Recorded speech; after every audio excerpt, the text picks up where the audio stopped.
Assalamualaikum cuy, ketemu lagi sama Mamang di channel Capru. Kali ini Mamang akan lanjutin nge-review film lanjutan dari The Witch. Di sequelnya kali ini kita nggak akan berfokus ke sosok dari Jaeon lagi, melainkan ada seorang gadis baru yang memiliki kekuatan di atas Jaeon. Akibat dari kekuatannya itu, gadis ini pun menjadi incaran anggota dari berbagai lab penelitian yang ingin menggunakan gadis ini untuk kepentingan mereka. Siapakah sosok dari gadis ini? Cus, kalau gitu kita langsung masuk ke alur cerita filmnya cuy.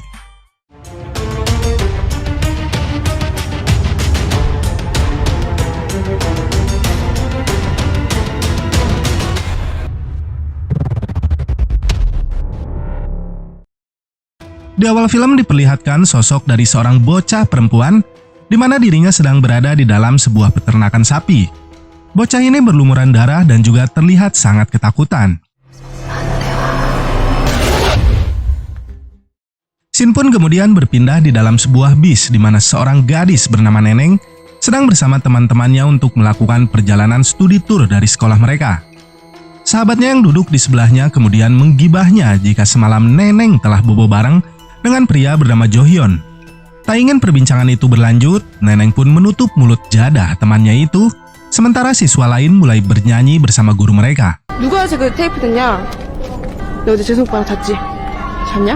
야, 너 진짜 Sucat pelat bohong, bơi cepin toh. Setelah lelah bernyanyi, semua siswa pun tertidur di dalam bis, sementara Neneng berusaha memperbaiki kaset jadul miliknya yang rusak. Tak lama dari sana, bis ini malah menuju sebuah tempat gersang sejenis bekas tambang, bukan menuju tempat wisata para siswa.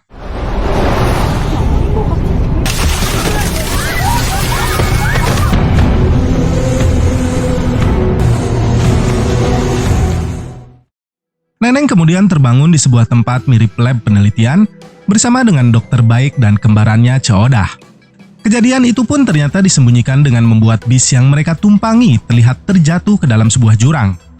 Neneng di sini kemudian menanyakan perihal janin yang dikandungnya kepada Cheodah, di mana ia menjelaskan jika anak itu berjenis kelamin perempuan dan dalam kondisi yang baik.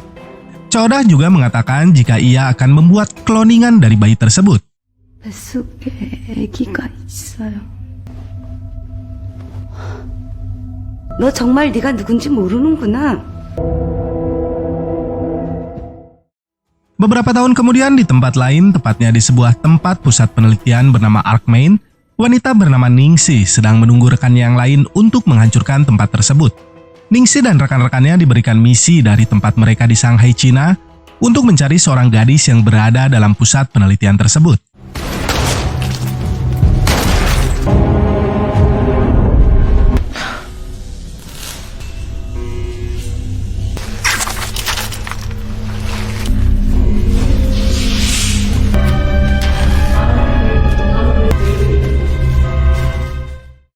Entah apa yang terjadi pada Ningxi dan rekannya di tempat itu, yang jelas seorang gadis muda berhasil keluar dari dalam sana.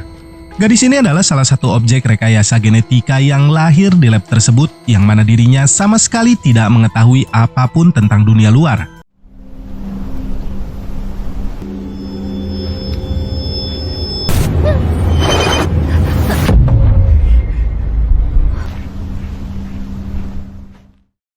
Gadis ini pun kemudian melanjutkan perjalanannya ke dalam sebuah hutan, meski ia sendiri sepertinya tak tahu kemana tujuannya saat ini. Sampai pada akhirnya dirinya berada di tengah sebuah jalan dan bertemu dengan sebuah mobil yang ditumpangi oleh beberapa orang pria. Salah satu dari penumpang di mobil tersebut kemudian mengajak gadis ini untuk masuk ke dalam mobil tersebut. Karena tak mengatakan sepatah kata pun, gadis ini pun dibawa paksa masuk ke dalam mobil. Mobil itu ternyata berisikan beberapa orang pria dan seorang wanita yang rupanya sedang disandra oleh para pria tersebut. Para pria ini adalah utusan dari seorang bos mafia tanah bernama Yongdu yang ingin membeli rumah dan tanah dari wanita bernama Kyung-hee itu. Karena Kyung-hee tak ingin menjual rumah dan tanahnya, ia pun terpaksa disandra oleh anggota mafia tersebut. Meski Kyung-hee di sini sempat meminta mereka untuk melepaskan gadis itu, salah satu pria merasa khawatir jika kejadian penculikan itu akan dilaporkan ke pihak kepolisian. Pria ini kemudian berniat untuk membunuh Kyung-hee dan juga gadis tersebut. Ia juga dibuat terkejut saat si gadis ini ternyata melihat nomor plat mobil yang mereka kendarai. 장난치지 말고 그냥 내려줘. 010-7562-390. 괜찮습니다 형님 이거 대포차입니다. 야이 새끼야 어른이 물어보잖아. 나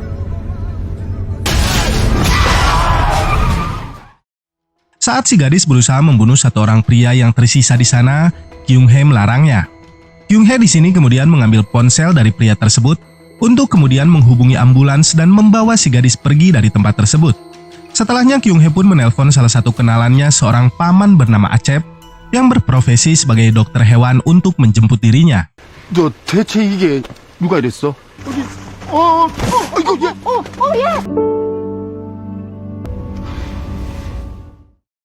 Setibanya di rumahnya, paman Achep langsung mengobati luka di tubuh si gadis dan mengeluarkan banyak selongsong peluru dan juga butiran beling dari dalamnya. Sempat merasa aneh dengan keadaan tersebut, tapi si paman tetap melanjutkan pekerjaannya.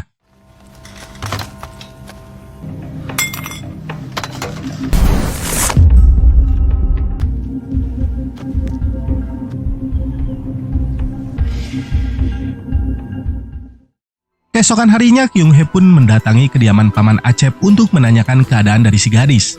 Paman Achep mengatakan jika kondisi dari si gadis saat ini dalam keadaan yang baik. Ia juga memperingatkan Kyung-hee untuk menghubungi pihak kepolisian terkait penculikan yang dilakukan oleh anak buah dari Yongdu dan penemuan gadis tersebut. Namun di sini Kyung-hee sepertinya tidak mempercayai polisi dan berencana untuk merawat gadis itu di rumahnya. Kerusakan dari lab pusat penelitian Arkman membuat seorang pimpinan perusahaan Union yang bernama Jang pergi ke kediaman dari Cheodah. 넌또 어디서 구했어? Jang di sini adalah salah satu pemimpin dari rekan bisnis perusahaan riset yang dipimpin oleh Cheodah. Jang mengatakan jika salah satu lab penelitiannya pagi ini mendapat serangan dari orang tak dikenal yang membuat salah satu objek penelitian terbaiknya menjadi hilang dari dalam sana.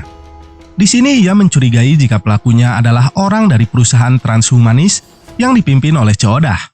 메인이 뚫려버렸습니다. 박살을 내고는 사방팔방으로 흩어져 버렸어요. 제 발로 걸어나갔어요. 배 내리를 스치면서 떠오르는 그룹이 딱 둘이네요. 조사해보면 금방 알게 되겠죠. Sementara itu di belahan dunia lainnya, wanita yang kita sebut saja Popon baru saja selesai melakukan tugasnya. Popon yang berpangkat kapten ini kemudian dijemput oleh salah satu anak buahnya yang bernama Ujang yang marah karena sang kapten tidak mengajak dirinya pada misi tersebut. Ujang mengatakan jika dirinya khawatir akan keselamatan dari kaptennya itu. Namun Popon malah memarahinya dan menyuruhnya agar segera pergi dari sana. Popon sendiri merupakan salah satu objek penelitian dari hasil rekayasa genetik yang bekerja untuk perusahaan dari Cheodah. 10 tahun lalu ia pernah berada di lab yang sama untuk menjadi kelinci percobaan dari perusahaan transhumanis. Popon di sini kembali mendapatkan sebuah misi untuk mencari sosok dari si gadis yang sama dengan gadis yang dicari oleh Ningsi sebelumnya. Dengan segera ia pun menemui Cheodah untuk mencari informasi lainnya terkait misi tersebut. Ditemani oleh rekannya Ujang, Popon di sini bertemu dengan Cheodah dan mendapatkan penjelasan tentang sosok dari gadis yang dicarinya. Gadis itu diberi nama Ark-1 yang mana ia adalah hasil rekayasa genetik yang dibuat dari kloning janin neneng sebelumnya. Cheodah kemudian mengatakan jika Jayon juga sempat mengunjunginya beberapa bulan yang lalu. Meski Popon merasa aneh kenapa Cheodah melepaskan Jayon begitu saja, ia pada akhirnya mendapat penjelasan dari Cheodah yang mengatakan jika mereka tidak bisa menggunakan kekuatan dari Jayon karena Jayon sendiri masih membutuhkan obat untuk bisa mengontrol kekuatannya. Sebelum pergi, Popon pun diberikan sebuah alat pelacak oleh Cheodah untuk memudahkannya dalam pencarian gadis tersebut. 근데 이거 고장난 것 같은데요? Di dalam mobil, Ujang sempat menanyakan kemungkinan mereka berhasil menjalankan misi kali ini, mengingat target yang mereka cari memiliki kekuatan yang jauh melebihi mereka. Tak lama dari perbincangan itu, alat pelacak mereka memberikan sinyal keberadaan dari gadis tersebut. Namun dari arah belakang, terlihat sebuah mobil tak dikenal mulai mengejar mereka.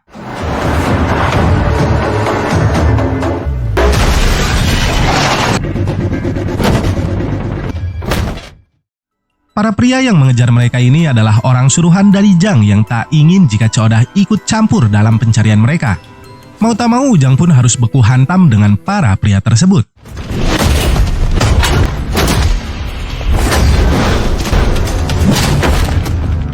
니네 보스한테 나 좀 보자고 자네.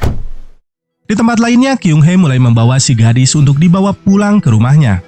Si gadis yang tidak pernah mengetahui dunia luar pun terlihat sangat terpesona dengan semua hal yang dilihatnya. Perjalanan panjang membuat mereka berdua tiba di kediaman Kyung Hae saat matahari sudah terbenam. Di dalam rumah tersebut, mereka berdua disambut oleh adik dari Kyung Hae yang bernama Dae-gil. Melihat Dae-gil seperti ingin menyakiti kakaknya Kyung Hae, si gadis pun berusaha menghentikannya. Namun Kyung Hae menjelaskan bahwa Dae-gil adalah adiknya dan tak berniat menyakiti dirinya. Kyung Hae sendiri tadinya tinggal di Amerika, namun semenjak ayahnya meninggal dunia, ia kini menetap kembali di Korea untuk mempertahankan rumah dan tanah milik sang ayah. Hal itu membuat Dae-gil menjadi kesal karena sang kakak tidak pernah peduli dengan keluarganya saat sang ayah masih hidup. Sementara itu si gadis malah sibuk dengan makanan yang disajikan di atas meja. 아빠 꼴도 보기 싫다고 나갔잖아.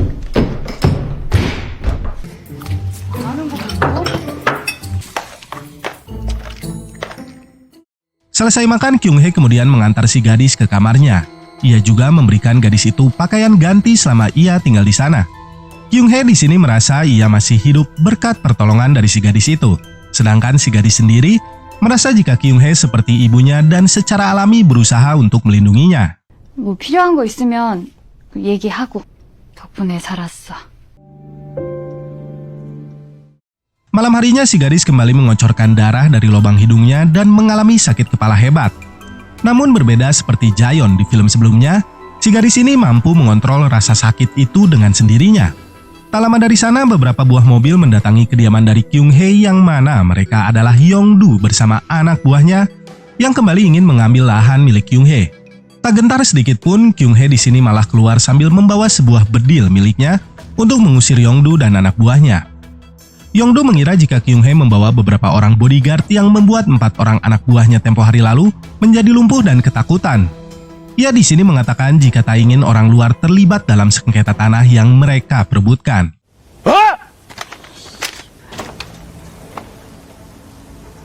사람은 쏘아봤냐?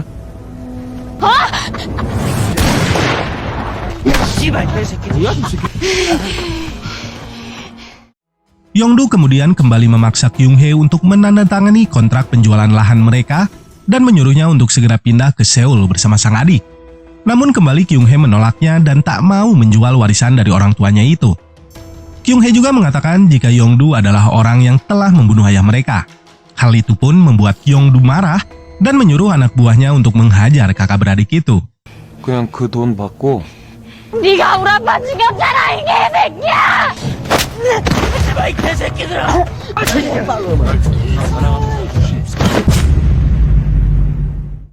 Di tengah pertengkaran itu, si gadis tiba-tiba muncul dengan santuinya di atas atap dan berusaha untuk melompat ke bawah. Yongdu dan anak buahnya yang melihat hal tersebut sempat menjadi panik, namun mereka tidak tahu siapa sebenarnya gadis tersebut. 야! 위험해! 뭐야?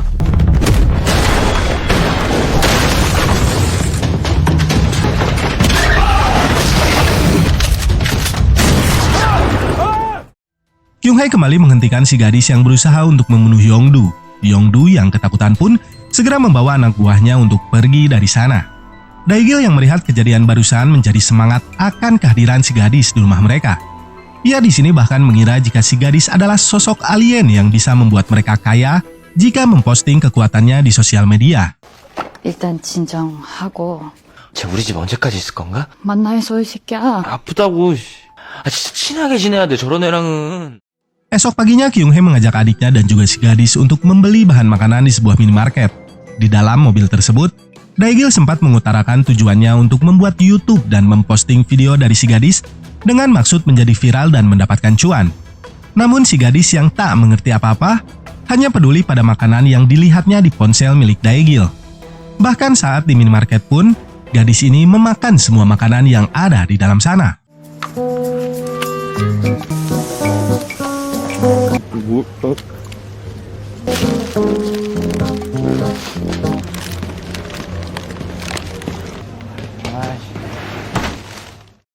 Sementara itu Popon dan Jang bertemu di sebuah tempat pemakaman yang mana ternyata mereka adalah teman lama yang dulu pernah saling mengenal. Di sini Jang menceritakan tentang kejadian hancurnya lab-lab mereka oleh Jayon beberapa tahun yang lalu, yang mana hal itu membuat beberapa objek eksperimen mereka yang berada di dalam lab tersebut menghilang. Popon sempat mencurigai Jang adalah pelaku dari semua itu, namun Jang mengatakan jika ia berada di pihak yang sama dengan Popon. Setelahnya Popon pun meminta agar mereka tidak saling bertemu dan mengganggu satu sama lain. 거기 상위 실험체들 토우 새끼들이 싹 다 사라졌어. 난 그냥 내 알아서 하려니까 방해나 하지 마십시오. 야 조윤희, 야 마. 뭐 10년 전 얘기라도 할까요? Di tempat lain, Ningsi dan ketiga rekannya ternyata berhasil selamat dari kejadian di lab pusat penelitian Arcmain sebelumnya.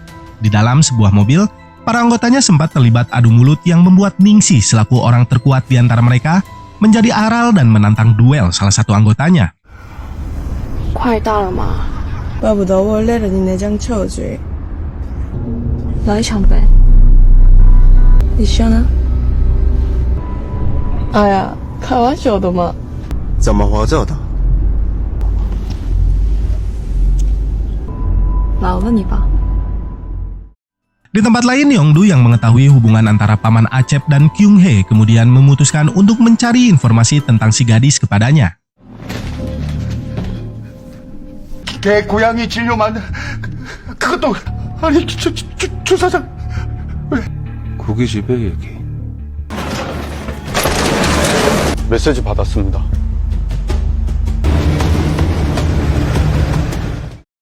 Malam harinya Kyung-hee menemui Paman Acep yang memintanya untuk menjemputnya dari rumah sakit. Di kediamannya itu, Paman Acep yang terluka meminta kepada Kyung-hee untuk segera menjauhi gadis yang dibawanya ke rumah. Paman Acep di sini tak ingin jika Yongdu nantinya kembali membuat masalah diakibatkan kehadiran gadis tersebut. 같이 있으면 안 되나요?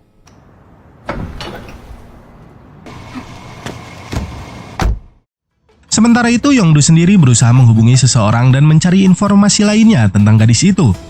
Namun, setibanya di dalam kamar, ia dikejutkan dengan kehadiran dari Ningsi dan rekannya yang langsung membunuh kedua anak buahnya di dalam sana. Ningsi dan rekan-rekannya ternyata diminta bantuan oleh rekan bisnis dari Yongdu yang ingin mencari tahu tentang sosok dari si gadis. Ningsi pun kemudian menanyakan lokasi keberadaan dari gadis itu kepada Yongdu dan mengancam akan menyiksanya terlebih dulu jika menolak mengatakan hal tersebut. Namun jika Yongdu mau mengatakan keberadaan dari gadis tersebut, Ningsi akan memberikan hadiah berupa kematian yang cepat. Yongdu di sini akhirnya berhasil melobi Ningsi dan mengatakan jika ia bisa berguna saat mencari gadis tersebut. 나는 좀 이용해 먹을 만한 가치가 있지 않을까? 마음에 들면 선물 하나 줄게. Di kediaman Kyung-hee sendiri, sang adik Daegil masih teguh pada pendiriannya untuk membuat si gadis terkenal melalui YouTube seperti yang dialami oleh Jayon sebelumnya.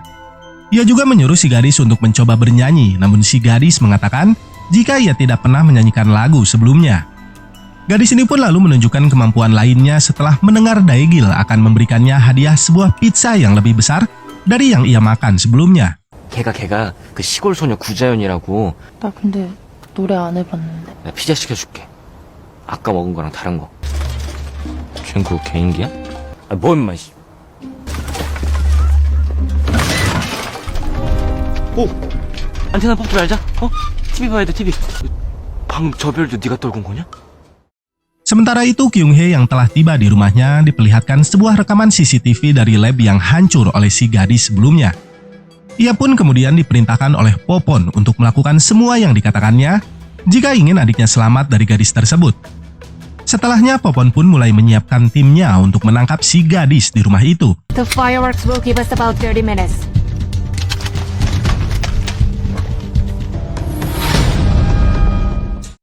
Kyung-hee yang sedang menunggu waktu yang telah ditentukan untuk membawa adiknya pergi keluar dari rumah mereka, seketika menjadi panik saat melihat Daegil mengajak si gadis untuk pergi melihat sebuah festival kembang api di luar rumah mereka. Di saat bersamaan, Ningsi bersama Yongdu dan anak buahnya juga menuju ke tempat tersebut. 얼른 가서 자리 잡자. 그 손.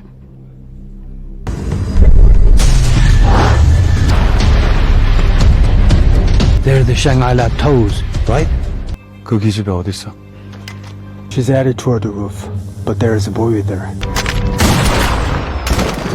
나 누나한테 빨리 가봐야 돼. 얼른 가.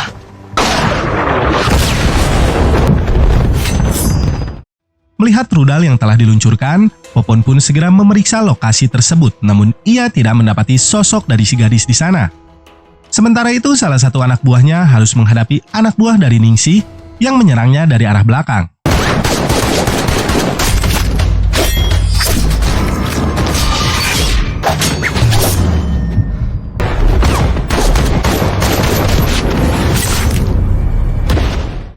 Yongdu di sini kemudian menjelaskan alasannya membunuh ayah dari Daegil dan Kyunghae adalah karena ia berusaha membela diri dari ayah mereka yang ingin membunuh dirinya terlebih dulu. Saat Yongdu ingin membunuh Daegil, Popon pun muncul dan menyelamatkannya. Ningsi yang melihat hal itu pun langsung mengeluarkan ulti pamungkasnya dan membunuh semua anak buah dari Yongdu tanpa menyisakan satu orang pun. Panik melihat hal itu, Popon dan Ujang pun menembaki Ningsi dan anak buahnya yang kekuatannya jauh di atas mereka.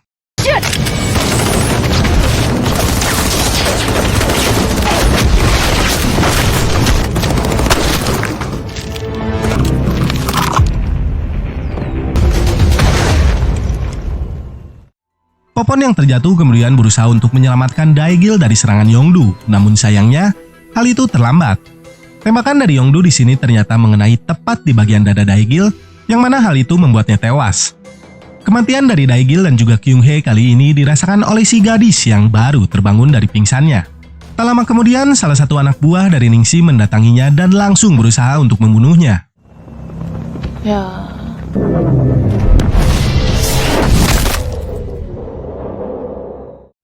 Popon dan Ujang di sini kembali harus menghadapi Ningsi dan satu orang anak buahnya yang tersisa. Meski jelas terlihat perbedaan kekuatan yang dimiliki masing-masing dari mereka, Popon dan Ujang tetap berusaha untuk melawan mereka.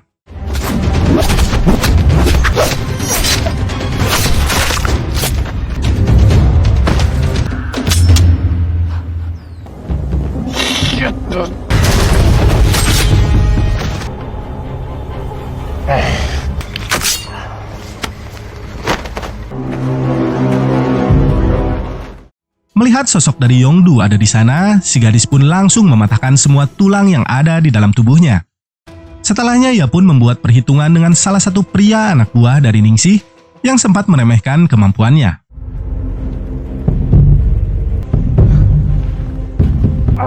진짜 살아있었네?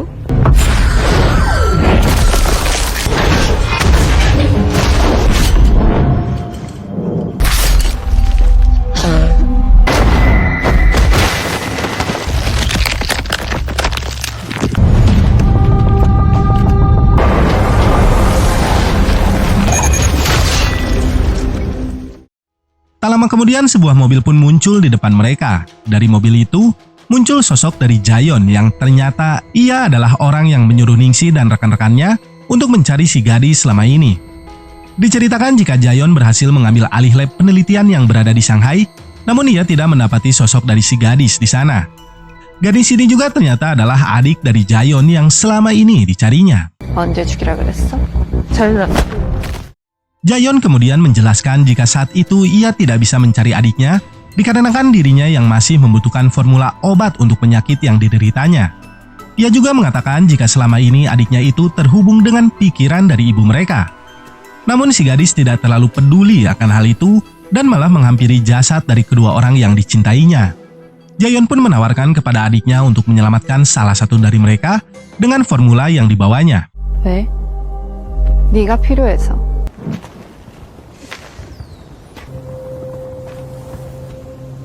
근데 둘 다는 안 될 것 같은데.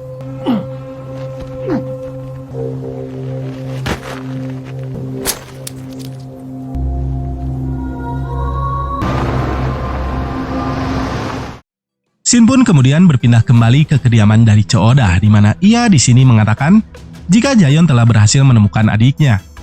Ia pun berencana untuk menyiapkan sesuatu untuk mereka. 그 아이들이 만났네. 준비해 볼까?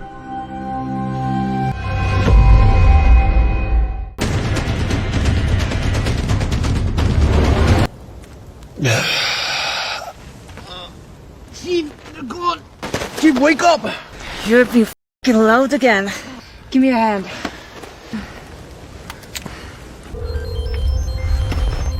언제부터 거기 계셨습니까? 너나 의심했잖아. 잡아야 될 거 아니냐고요! 이미 다 알고 있으니까. Buat sequel keduanya kali ini, film The Witch lebih banyak menampilkan adegan baku hantam dengan efek yang cukup keren. Cuma untuk alur ceritanya sendiri terkesan biasa aja dibanding dari seri sebelumnya. Ditambah emosi wajah dari si gadis sebagai pemeran utamanya kerasa flat aja gitu, sayang banget padahal wajahnya imut ya. Buat Mamang pribadi sih masih belum tahu bocah di awal scene itu siapa, soalnya nggak dijelasin di dalam filmnya. Buat kalian yang tahu itu siapa bisa langsung tulis di kolom komentar ya cuy. Oke cuy, sekian dulu review singkat alur cerita film dari Mamang. Semoga masih bisa menghibur kalian semua. Dan akhir kata, wassalamualaikum warahmatullahi wabarakatuh.